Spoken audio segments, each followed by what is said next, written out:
Hello there, I'm Veronica. I'm an American expat living in Portugal. I get asked all the time why I'd leave California to live here in Europe. Europe is full of history, while America is still a baby in this respect. And it's easy to road trip, fly, or take a train all over Europe from Portugal. Also, Portugal is economic while being beautiful and historic. This allowed me to retire early and start traveling full-time, while I'm still young enough to hike and bike and climb. A picture's worth 1,000 words, so here's even more with video clips from some of my travels. Notice how many of them state how beautiful it is or how happy I am? The true mark of someone whose heart is really in travel. It's another perfect day in paradise. Yay! A good day for a walk. We're getting to enjoy a little pub lunch on the river. Yay! Another beautiful day in paradise. Not that many people are in the beautiful day in Tavira, and Tavira is open. It's in the Algarve of Portugal, so in the south, and it's just beautiful. The flowers are blooming. You can be outside again. And I'm gonna go check out to see if the cafes are open along the river. Here I am at my little mall, local mall, the Lule Mall. They have something called the Chef Experience. Oh, good deals. The Chef Experience, where they have Michelin star chefs. Sit back down, be in the sunshine, enjoy my little beer. Yes, they allow beer at the mall. Imagine that. There are many options to visit historical sites. It seems like every corner, every hilltop has some great piece of history. This is Castro Marim, and once a year they have a medieval festival where you actually go up into the castle and around the town as it's converted back into its medieval times.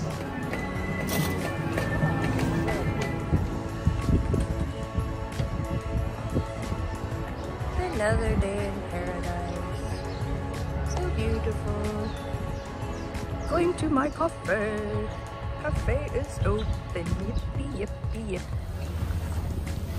Since Portugal is very similar to California, in fact, you've got the whole west coast, its beaches, and even the south coast.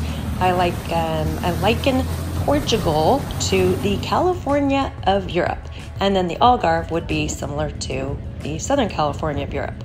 So with so many beaches, you gotta get out on the water, whether you're going on the boat from Spain to Portugal, or just checking out some caves, going on hikes and looking down at the water, or finding your own private beach.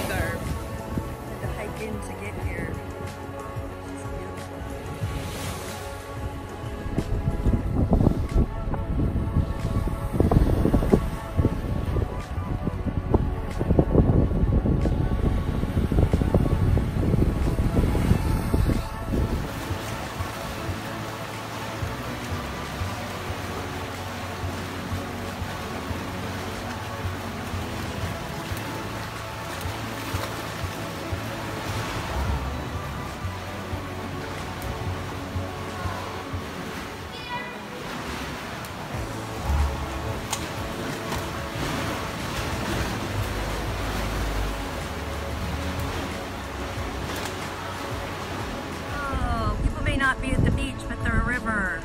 It's a good day for sailing lessons. Perfect amount of breeze. There's the ocean. There's Spain. There's Portugal. There's some kids learning to sail. Reminds me of Balboa. I am on the sand dune in the beach of Villarreal de Santo Antonio. So that point is the most southeastern part of Portugal. And that over there is the most western part of Spain. And they've preserved their dunes. It's pretty cool. And then you can still go on the beach. Looks like they just raked it. The next town is way down there.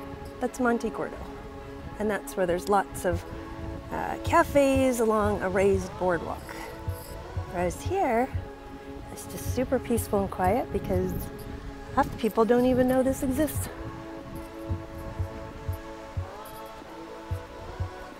Another beautiful day in paradise. 70 degrees, but it feels much warmer in the sun. It's perfect. There is an abundance of natural beauty in Portugal, and of course, again, south of Europe, but I live in Portugal, so I reference Portugal quite a bit. Not only the beaches, but the bird life. I love watching the storks and plethora of birds. I think I need to get a bird card because I've seen swallows and sparrows and even flamingos that cross over the river from Portugal to Spain each day.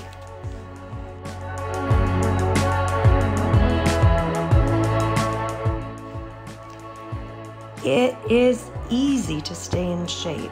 Well, as long as you get up and get out and move, right? Things in motion stay in motion. There are miles of bike trails leading from these different towns to each other. One of my favorites goes right along the beach, and it's covered in pine trees, and it heads over to the touristy town of Monte Gordo, where there's a raised boardwalk full of cafes. So you can bike over for a few miles, stop and get a cafe, an agua, and then bike back.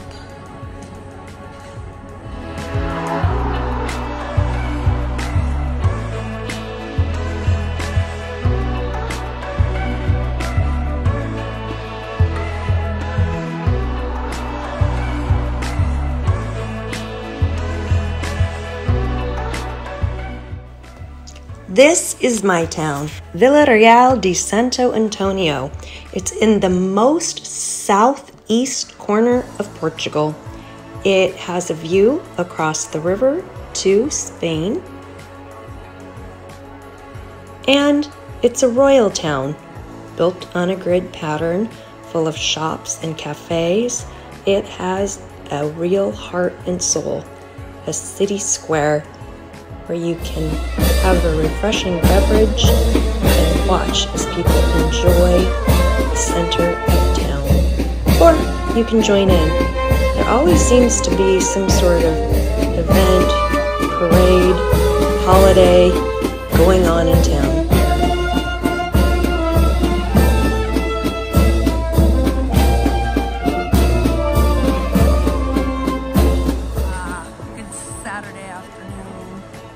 Sun's going down.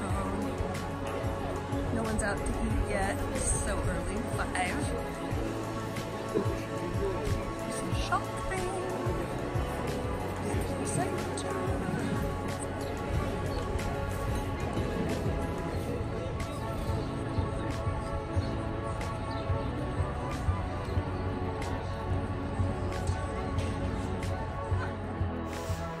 So if you consider that the Algarve is, quote, the Southern California of Europe, then Lisbon would be likened to San Francisco. And when trying to decide where to live, we looked all over Portugal, and since it is more like San Francisco, and I'm a Southern California girl, while I can appreciate the fun cable cars, busy streets, and huge amount of history in this town, I preferred the Southern California, the Algarve. No trip is complete, though, without a visit to Lisbon and trying the pastel de nata, and then continuing up to the Douro River to try some port in Porto. The town of Porto is magical, and by night it's even more stunning. Look at the lights as they reflect on the water. It's alive and happening, hip and cool.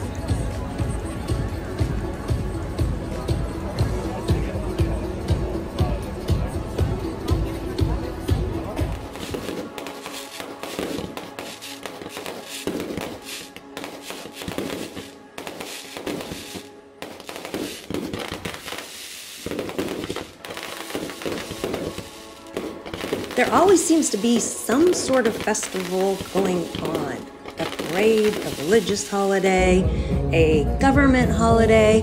Thank goodness I have a neighbor who is a local and can help me out with what's that set of fireworks for and what just happened with that parade that went by. The town is full of life many nights, and it's easy to sit and enjoy people watching or join right in.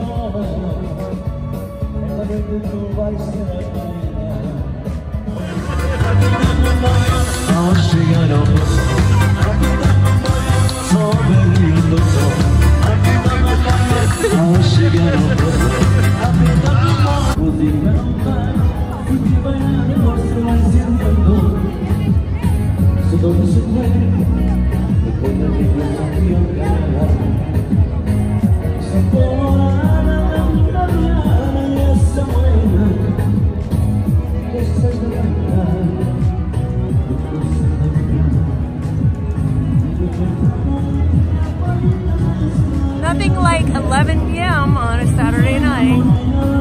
Sweet little town square. 10:30 at night, the city's still hopping. Hopping, hopping, hopping.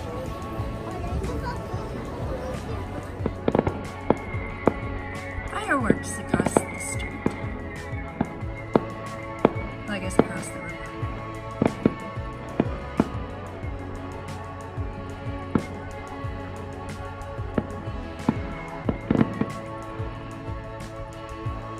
So thanks for joining me on my little journey of why Portugal and why an American in Portugal. Beauty, history, nature, hiking, biking, trails, gateway to Europe, and if you've watched this far, here's one more little outtake. This is my roof. This is the view of my little town. And for the cost of my apartment, just under $200,000, I couldn't get anything in California, let alone something with a view. So economics and the ability to retire early make this a phenomenal place for those of us that have that wanderlust, that travel bug.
Laundry gets the best view of town. There's downtown. The church is right at the city square, which is right there. And then behind that, that's my little lighthouse. And then of course, the river and the marina and the river that goes to Spain. There's Spain just across the way, Isla Canela and Ayamonte. And ironically, I don't know, we're gonna be one country soon here. They don't dredge soon. That's the ocean right there. This little island is growing closer and closer and closer. They're gonna have to dredge so you can even get through there. Love all the birds. There's so many birds out here. I think I have one of the best views of town. They just redid this hotel right here, the Grand. It's beautiful. The problem is it doesn't have any decks, and I think that's about the same height as my building here. Church might have a cool view up in their bell tower, but I have to say I'm pretty lucky I have this cool little view here. And Laundry has the best view. But over there is Ayamonte, Spain. It's Ayamonte. The ferry takes 9 minutes to go right here. I did a ferry boat. Goes up the river to Monte. And my cool little deck. I've got to do some decorations to it to make it even more cozy. I just put through some tables and chairs. It's kind of a pretty huge rooftop terrace. Nobody uses. It's, you know, communal for everyone in the building. There's only like 5 families, and Portuguese just don't sit outside. They go to cafes.